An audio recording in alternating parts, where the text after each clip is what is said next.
네, 안녕하세요. 주식은 역시 기리기리 새기리십니다. 안녕하세요, 기리분들. 새해 첫 거래일이 성공적으로 끝나는 모습입니다. 오늘의 경제 소식은 뭐가 있는지 빠르게 보도록 할게요. 같이 공부하시죠. 렛츠 기리.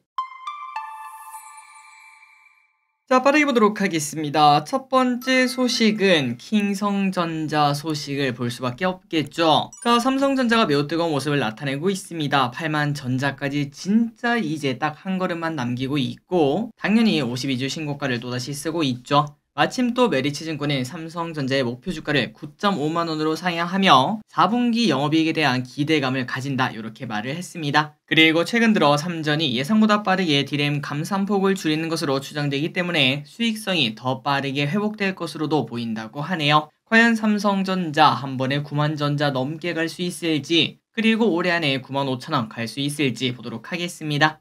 그리고 이거 말씀드려야 될 것 같습니다. 최근 NH 있죠? NH 어플. 그 어플을 가짜로 만들어가지고 말 그대로 사기 앱입니다. 사기 앱. 요거를 다운받게 한 뒤 별도로 초대 코드를 발송하여 투자를 유인하는 이러한 사기 행위가 발생되고 있다고 합니다. 그렇기 때문에 기름분들, 당연히 우리가 뭐 어플을 받으면은 당연히 사기는 아니겠지, 요렇게 생각하면 안 된다는 거, 세상 모든 거는 사기일 수 있다는 거 꼭 한 번 더 확인을 해보고 우리가 조심을 해야 될 것 같습니다. 어쨌든 NH를 사칭하는 그런 어플이 있다고 하니까 참고하시면 될 것 같습니다. 다음입니다. 포스코 DX가 드디어 코스피로 이전 상장에 성공을 했습니다. 오늘 그래서 포스코 DX는 첫 거래일을 시작을 했는데요. 하지만 최근 들어 이제 많이 급등하는 모습 때문인지 오늘은 오히려 뉴스에 팔아라 하락하는 모습을 나타냈습니다. 그리고 코스닥에서 셀트리온 헬스케어가 이제 넘어오지 않겠습니까? 그러한 기대감을 가지고 셀트리온은 오늘 급등하는 모습을 나타냈고, 그리고 이렇게 뜨거운 모습을 나타내자 이제 셀트리온 제약도 내가 다음 타자 아니냐, 이런 얘기를 하지 않겠습니까? 그러자 셀트리온 제약은 오늘 상한가에 가는 모습을 나타냈다고 합니다. 다음입니다. LS 전선아시아 사명 변경. 자, LS 전선아시아가 드디어 이름이 바뀌었습니다. LS 에코에너지로 이름이 바뀌었다는 거 참고하시면 되고, 최근 LS 전선아시아는 기존의 전력, 통신 케이블 사업을 진행한 바 있었는데,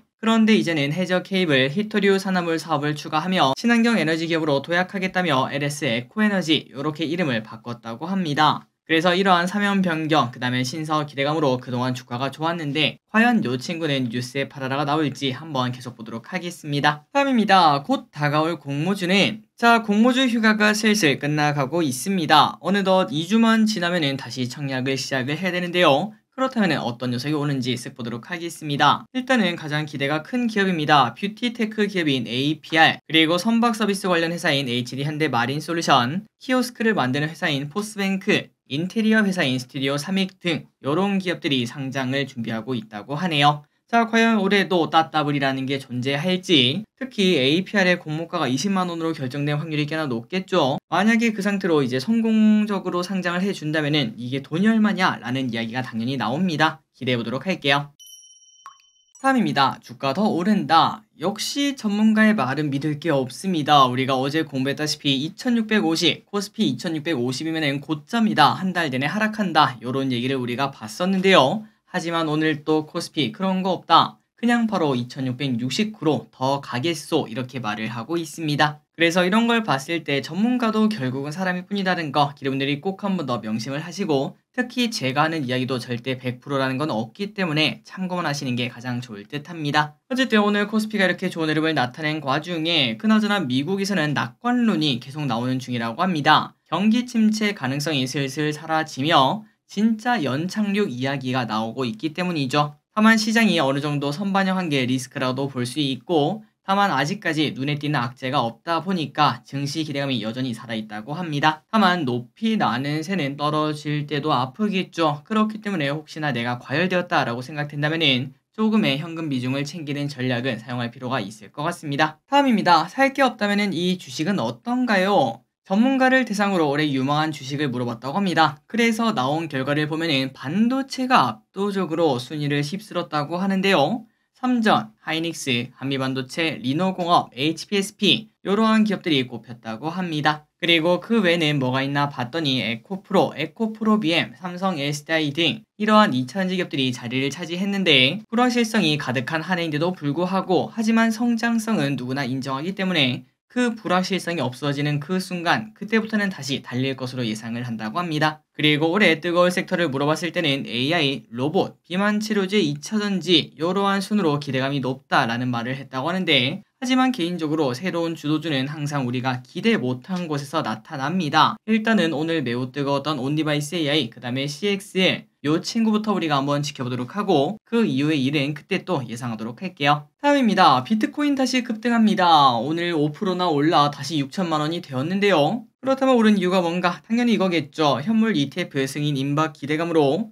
다시 6천만 원을 돌파하는 모습을 보였다고 합니다. 참고로 미국 SEC가 이달 초중 내에 블랙록 등이 신청한 ETF 있죠. 그거 승인할지 말지 결정을 한다고 하는데 그래서 관련주가 나타나면서 이렇게 올랐다고 하네요. 다만 선반영이 되면서 꽤나 많이 오르지 않았겠습니까? 그렇기 때문에 만약에 설령 통과가 되더라도 단기간에 급등할 수 있을지 거기에 대한 불확실성이 있다고 하고 게다가 혹시나 이게 만약에 불발이 된다면은 그때는 큰 폭의 하락을 피할 수 없다고 합니다. 그러니까 잘 돼도 뉴스에 팔아라, 못 되면은 최악, 이러한 거라고 볼 수 있는데 과연 비트코인 어떤 흐름일지 한번 보도록 할게요. 다음입니다. DBI텍이 오늘 크게 하락하는 모습을 나타냈습니다. 그 이유가 뭔가? 바로 KCGI 블록딜. 지난 28일 DB그룹 지주사가 KCGI의 DBI텍 주식 250만 주를 무려 5.6%나 되는 지분이죠. 그거를 매수했다는 공시가 나왔습니다. 참고로 작년에 KCGI는 DBI텍이 저평가되었다며 지분을 7%까지 늘리는 모습을 나타냈었는데요. 그리고 그때 매수하면서 한 말이 지금 현재 DBI텍은 저평가다, 이거를 끌어올리겠다, 요런 얘기를 하며 그때부터 이제 DBI텍의 주가가 올라가는 모습을 나타내기도 했었습니다. 하지만 이제는 만족한 건지 털고 나가는 모습을 보였으며 이러한 소식으로 새해 첫 거래일인 오늘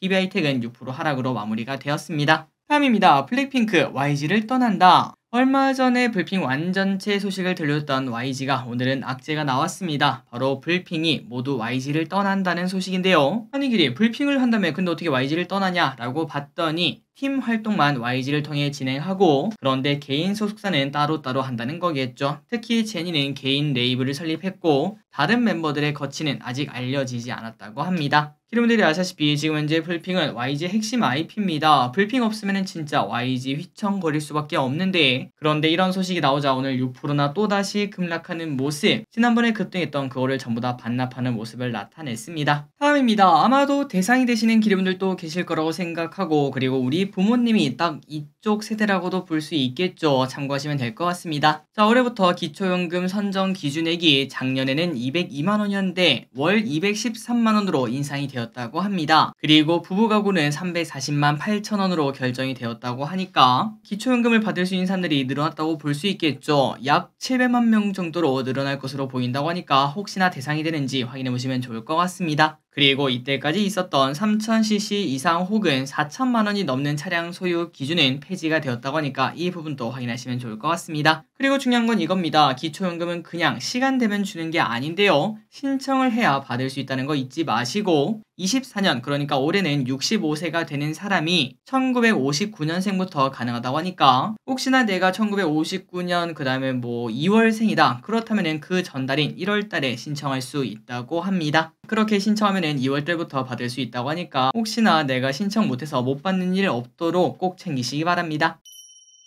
다음입니다. 비전 프로 1월에 출시 예정. 애플의 소식은 모든 걸 알고 있다는 거밍치. 그런데 이 사람이 비전 프로가 1월에 출시할 것으로 보인다고 전망했습니다. 다음 주부터 대량 출하가 시작되는 것으로 보인다고 하네요. 물론 출고가가 많이 부담되는 비전 프로 무려 한국 돈으로 450만원으로 압박이 크게 느껴지긴 하지만 그럼에도 유행을 만드는 애플이다 보니까 기대감이 큰 건 사실이겠죠. VR, XR 관련주도 당연히 지켜볼 필요가 있을 듯합니다. 다음입니다. 중국 가전 턱끝까지 쫓아왔다. 곧 CES가 열릴 예정입니다. 그런데 이번 CES 참가 기업 4,131곳 중 1,111개가 중국 기업이라고 하는데요. 작년에는 500개였는데 그런데 올해는 2배나 늘어나는 모습을 나타내며 중국의 힘이라고 될지 모르겠지만 엄청난 모습을 나타냈다고 합니다. 이번 CES에는 샤오미, 하이얼, 아노 등은 참여하지 않았지만 TCL, 하이센스 등 이러한 가전업체들이 참여한다고 하며 참고로 이러한 기업들은 최근 첨단 제품과 저렴한 가격으로 무장하며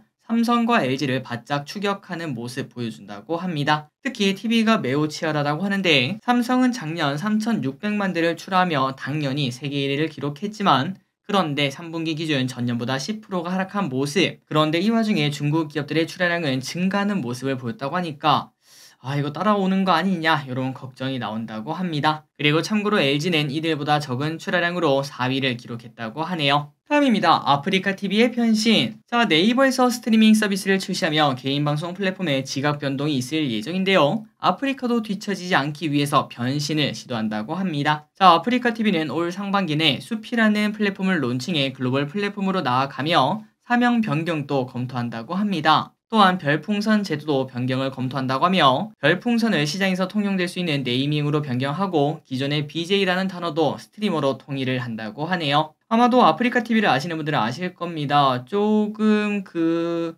엄청나게 좋은 이미지를 갖고 있지는 않아요. 아프리카TV하고 그 다음에 뭐 별풍선 이러한 이름을 들었을 때 안 좋은 부분을 생각하시는 분들이 분명 계시기 때문에 네이버와의 경쟁을 제대로 하고자 모든 이름을 바꿀 예정이라고 합니다. 어쨌든 아프리카TV는 이렇게 브랜드를 변경하고 이미지 쇄신을 시도할 예정인데 과연 어떤 모습으로 우리에게 나타날지 이미지 변신에 성공할 수 있을지 보도록 할게요. 다음입니다. 일본에서 큰 지진. 다들 아시다시피 일본에서 큰 지진이 일어났습니다. 규모 7.6의 강진이 나왔고 사진이나 영상을 보면은 진짜 땅이 파도를 타는 모습, 건물이 부셔질 때 흔들리는 모습을 확인할 수 있는데 그런데 중요한 거는 이게 더 큰 지진의 전초 증상일 수 있다. 이러한 전문가들의 우려가 나오고 있다고 합니다. 자연재해만큼은 없었으면 좋겠다라는 생각이 들죠. 그런데 이번에 중요한 거는 지진 위치가 태평양 쪽이 아니라 우리나라 쪽, 그러니까 동해 쪽이었던 걸 확인할 수 있었는데 그러다 보니까 우리나라도 혹시나 나중에 큰 지진 또 나타나는 거 아니냐 이러한 걱정도 나오는 듯 합니다. 다음입니다. 2030 내 집 마련의 꿈. 몇 년 전이었습니다. 2030이 급격한 부동산 상승을 겪으며 영끌이 성행한 바 있었는데요. 그런데 다시 작년 하반기부터 부동산 가격이 올라가는 모습이 나타나자 대출을 받아 집을 사는 2030이 또다시 늘어났다고 하네요. 실제로 작년 한 해 집을 매수한 비중을 보면은 30대가 40대를 초월한 모습을 보였는데 이는 당연히 처음 있는 일이라고 말할 수 있고 심지어 가계대출 비중을 보면은 2030이 50대를 앞서는 모습까지 보여준다고 합니다. 당연히 일반적인 상황은 아니겠죠. 그런데 문제는 이겁니다. 집값이 올라가면 모두가 행복할 수 있어요. 하지만 고금리가 이어지면은 소득 기반이 상대적으로 취약한 2030은 버틸 힘이 약해지고